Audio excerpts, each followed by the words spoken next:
Ranji trophy final Kerala Vidarbha day 4 മാച്ചിന്റെ live കാണാൻ താല്പര്യമുള്ളവർ ഈ വീഡിയോയുടെ കമന്റ് സെക്ഷനിലും ഡിസ്ക്രിപ്ഷനിലും കൊടുത്ത നമ്മുടെ ഇൻസ്റ്റാഗ്രാം പേജിൽ മെസ്സേജ് ചെയ്താൽ മാത്രം മതി. ഇപ്പോൾ തന്നെ യൂട്യൂബിൽ ലൈവ് കാണാനുള്ള അവസരം നിങ്ങൾക്ക് ലഭിക്കുന്നതാണ്. ഇന്നലെ കേരളം 342 റൺസിന് പുറത്തായിരുന്നു.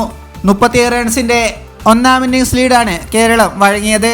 98 റൺസ് എടുത്ത ക്യാപ്റ്റൻ സച്ചിൻ ബേബിയാണ് ടോപ്പ് സ്കോറർ. 3 വിക്കറ്റ് നഷ്ടത്തിൽ 131 റൺസ് എന്ന നിലയിൽ മൂന്നാം ദിനം ബാറ്റിംഗ് ആരംഭിച്ച കേരളത്തിന് സ്കോർ 170 നിൽക്കെ എത്തിയപ്പോഴാണ് സർവാധി നഷ്ടമായത്. 185 പന്ത് എന്ന് 10 ബൗണ്ടറി അടക്കം 79 റൺസ് എടുത്ത ഹർഷ് ദൂബെ താരത്തെ പുറത്താക്കുകയായിരുന്നു. ദൂബെയുടെ ഫ്ലൈറ്റ് ഡെലിവറി ഫ്രണ്ട് ഫൂട്ടിൽ ഡിഫെൻഡ് ചെയ്യാനുള്ള സർവാധിയുടെ ശ്രമം പിഴയ്ക്കുകയായിരുന്നു. ബാറ്റിൽ തട്ടി ഉയർന്ന പന്ത് ഡാനിഷ് മലയവാർ അനായാസം കൈക്കലാക്കി. 4ാം വിക്കറ്റിൽ സച്ചിൻ ബേബിയുമായി 67 റൺസ് കൂട്ടിച്ചേർത്തിലാണ് സർവാധെ മടങ്ങിയത്. പിന്നാലെ ടീം സ്കോർ 219 നിൽക്കെ സൽമാൻ നിസാറിനെയും നഷ്ടമായി.